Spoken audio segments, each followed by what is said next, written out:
Alright, this is it. We're headed to Lake Geneva to play Dungeons & Dragons with Ernie, Gary Gygax Jr., Ernest, and Jeff Leeson, and all these guys, right, buddy? Yeah, and I'm playing Pokemon. Well, here it is. Horticulture Hall. We're going to play some D&D with the people that made the game. Yeah, you never really did play it. It's kind of sad, but it's true, huh? I like playing our video. And here it is. I think I'm going to be a sorcerer. You want to give me the sorcerer? But these have they already have names. Yeah, well, they're already pre-made. Yeah, they're pre-made characters. And then take a set of dice.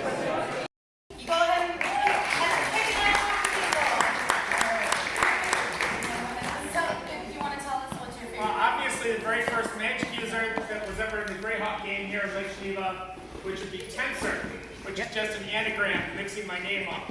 And because there was no idea what spells were, or the game, or anything. All we knew is that it was all this wild imagination. I was a small lad.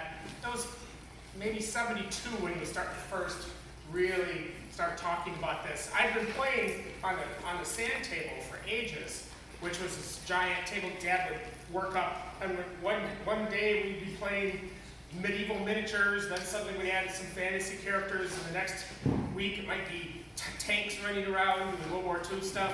So I grew up in a very unique situation where games were around me and gamers would come to Lake Geneva to be here. So, but it's obviously the first character because we had no idea what anything was. It was all fresh and new.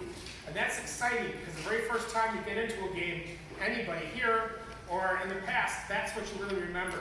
And you can really tell that you're into it when people talk about the game to each other and they say, remember when we did this?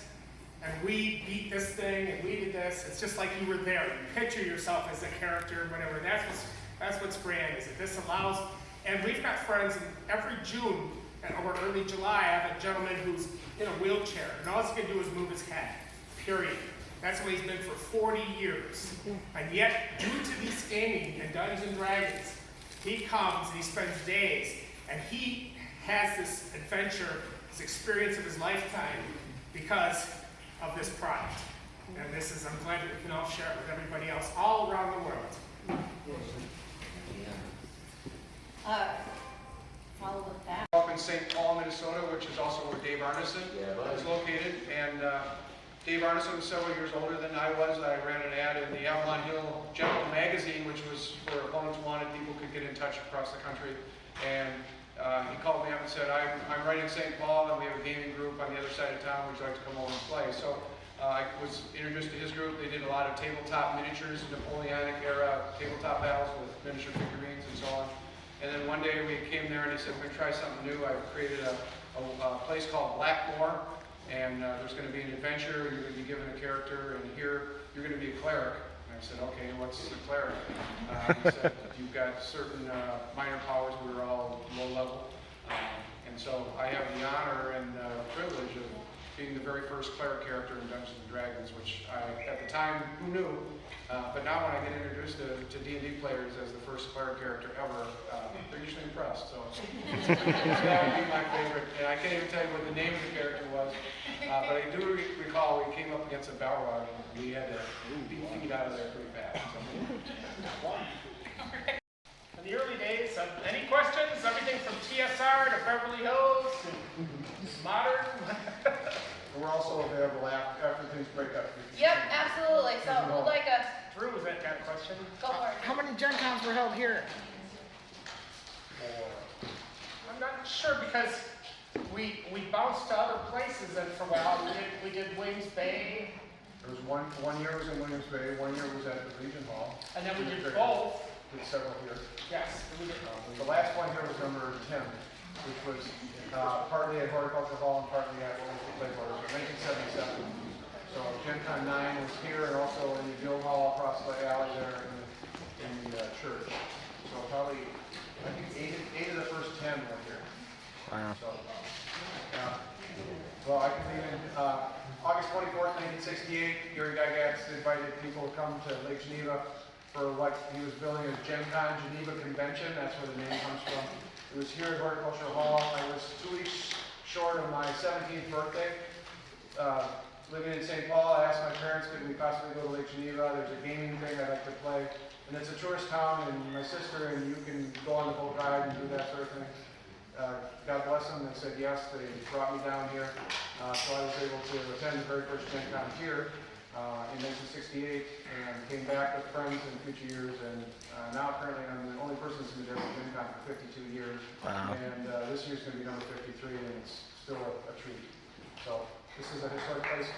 And I'm going to be writing, as part of this Geneva Lake Museum exhibit, I'm going to write the walking tour of Lake Geneva, which will certainly include Horticultural Hall. So it's going to be points of interest related to Gary Gygax and TSR and the Dungeons and Dragons game. So that's one of my projects for this spring, and we're going to have a nice map of the city and environs showing where the TSR buildings were. And we think it'll be popular. People that come, they're going to want to visit these places and see this historic building, which is historic for any number of reasons, but we think it's especially legendary because it was a site for the Giantlands. And I've got one more thing. Anybody who has any interest in the gaming and the past and information on gaming, the best product out there right now is called Empire of Imagination.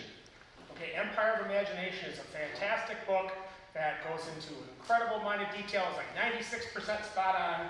And Michael Whitwer did it, and it's a fantastic work which is available with his brother's an actor, so Sam Whitwer does the vocal if you just want to get it online to hear it. But otherwise, I like to still hold books in my hand. I'm old-fashioned. All right, well, thank you so much, guys, for both of you being here. Any advice you would like to send off the adventurers on as we venture forth into the real world? Any last piece of advice you would like to pass on? Well, it's more almost for the DMs a little bit, because you have to keep things exciting. And that's the problem that a lot of the game systems have forgotten, is that if there's no thrill of risk, then there's no rewards or nothing. It's just like going up on a game show. And this aspect, you have to have some challenge, you have to have some fear of the character not making it, whatever else, to then really appreciate the treasure haul that you get at the end. And that's the difference. So again, so many of the games are saying, oh, it's so brutal or whatever. No, the idea is, at least the way I was raised, you must think. It taught us to look at everything, try to figure out why, how these things were living, etc. And we learned early how to run, map, and come back when we were better prepared, higher levels, and stronger to take care of things. So I'm not a big fan of the challenge levels. That's more of a modern thing. But we went into situations where we were 4th level guys on the 6th level, which would be like 6th to 10th level monsters, and we survived and made out well. Yes, but there was a lot of scary things. And undead, especially in the old game, they would take levels. Drain you of levels, and that almost always was impossible to get back. And that was horrible. The only thing worse is losing a prize magic item. So I always found greed to be an important part of the game. Take that how you will. You leave the hall today. My advice would be just to invite more and more people to play. There's still a tremendous number of people that have never experienced role-playing, and the fun role-playing, and the joy of it, the challenge of it. It's a tremendous learning experience, and one of the coolest things is any age, if you can start out even as a child, and if you've got good mentors in your group, whether that's your parents or other people, it doesn't take long for a young person to become on almost an equal footing with the adults. And there's not a ton of activities where adults and children can interact in such a way, in such an imaginative way. And so I would say be open to that, and invite other people who have not experienced this to try it, and make sure they have fun doing it. That'd be my advice. Awesome. All right, thank you so much.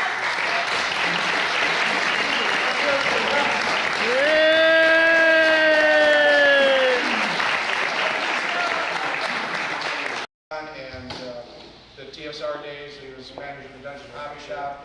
He's created a number of creative products and so on, and really it's an honor to have him here with us today. So please, a hand for Ernie Gygax.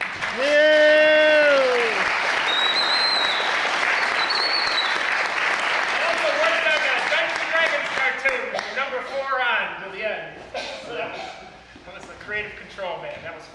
So we're both honored to be guests here. Absolutely. And thank you all for coming. And I think we should have a round of applause for the organizers from the library. Absolutely.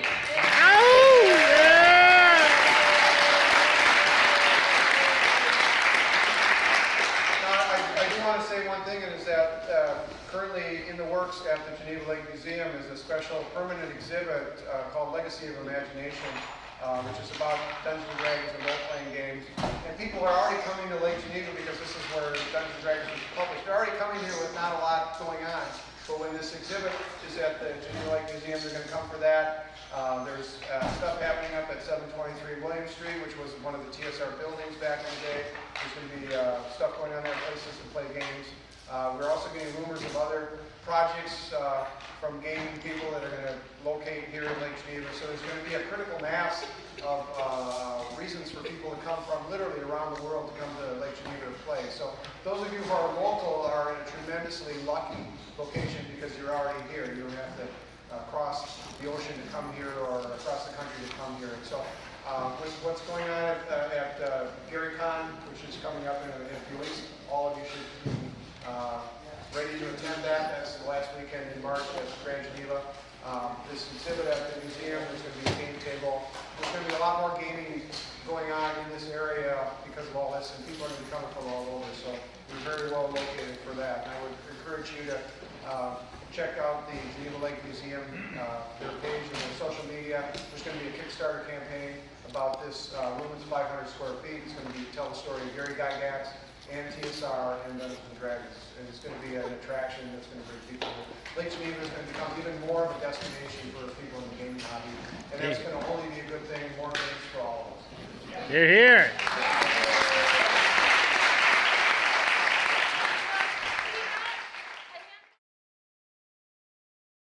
Neighborhood, a beautiful day in the neighborhood. Won't you be my, could you be my, won't you be my neighbor? Making weird stuff on my phone, making weird stuff